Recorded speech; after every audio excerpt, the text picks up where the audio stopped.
आप थोड़ा सा इंट्रोडक्शन करवाएंगे इस हवाले से। दोस्तों, रोही में फ़नकार जो है, थोड़ी सी रेत आप हिलाएंगे तो फ़नकार निकल आएगा। लेकिन हमारी रोही की बदकिस्मती ये है कि ऐसे बाबा जैसे फ़नकार और ये जो मीडिया से बहुत दूर है।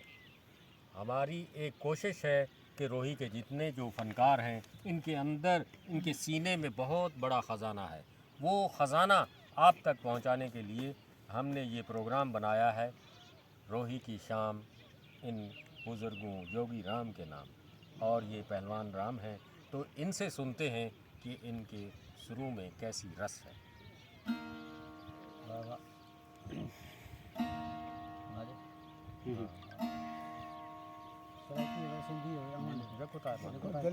पसंद आवे मन न बने।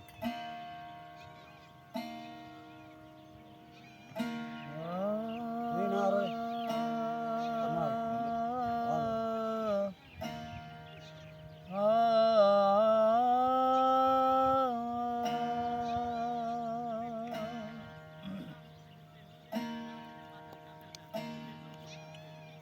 थोड़ा ऊंचो है, ऊंचो है, ऊंचो, आवाज ऊंची काट देगा।